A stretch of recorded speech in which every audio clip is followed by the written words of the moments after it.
Bonjour, aujourd'hui on a vu, comment on pouvait mettre en place, un plan local pour, des microcrédits, en Tunisie. Donc, une idée, qui ressort, serait que ce soit un projet, heu, ministériel qui puisse englober, les 13 universités, tunisiennes. Avec, évidemment, une stratégie, à développer,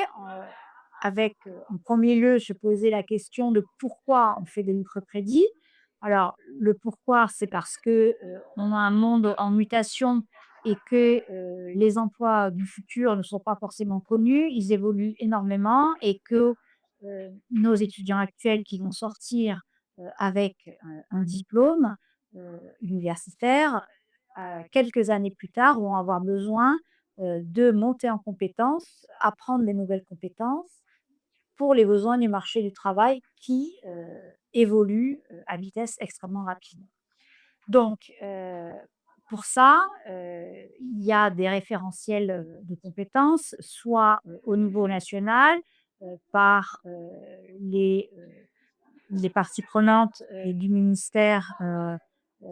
du travail, pour ce qui est de la Tunisie et de la formation continue.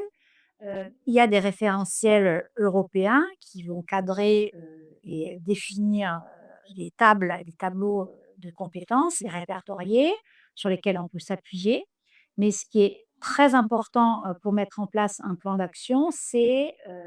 toute la, discussion et le partenariat avec les industriels, les futurs employeurs, de ces apprenants ou les employeurs actuels de ces apprenants qui ont besoin, que leurs employés, gagnent, des nouvelles compétences, montent, en compétences, se requalifient. Donc la discussion, entre,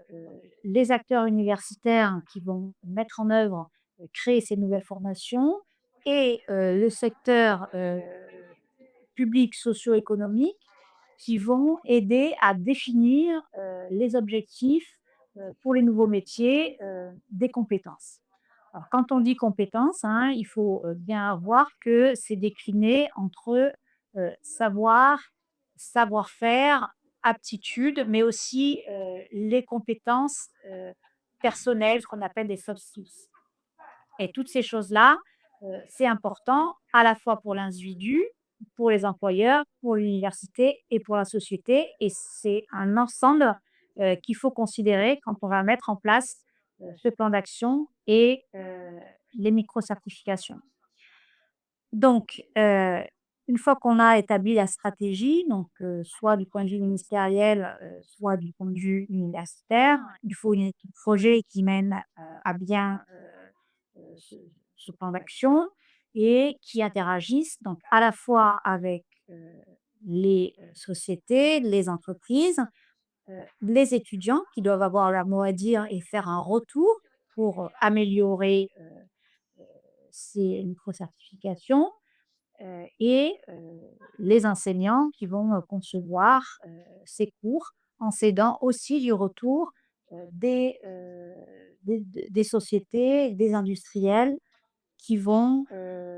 dire si, le cours, la formation est adaptée, heu, à leurs besoins. Un autre point important, dans le plan d'action, c'est, l'assurance qualité. Puisqu'il s'agit de, fournir, une, confiance, à la fois pour, les apprenants et les futurs employeurs dans la, micro-certification qu'on va délivrer. Donc l'assurance qualité, ça veut dire se baser sur des normes, heu, faire des allers-retours, poser des questions aux apprenants pour voir si, la formation, convient et si, on a des choses à améliorer. Heu, enfin, le dernier point, auquel je pense, c'est toute la promotion et le côté marketing en quelque sorte pour que ces formations, ces microcrédits soient valorisés, et reconnus tant pour les apprenants qui vont, prendre ces nouvelles formations que pour les employeurs qui vont, reconnaître que, les étudiants qui auront pris ces micro-certifications, eh bien, aient réellement validé, ces aptitudes et ont, pour de bon ces compétences, métiers, dont ils ont besoin. Voilà, donc ce qui, peut être idéal, c'est de pouvoir répondre à un appel à projet, un appel à projet européen pour, être aidé, financièrement, parce que, ben, un gros projet comme ça, a un coût, mais il y a une vraie valeur ajoutée, pour la transformation,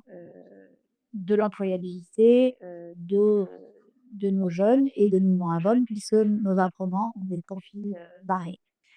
Voilà, je vous remercie et pour votre attention.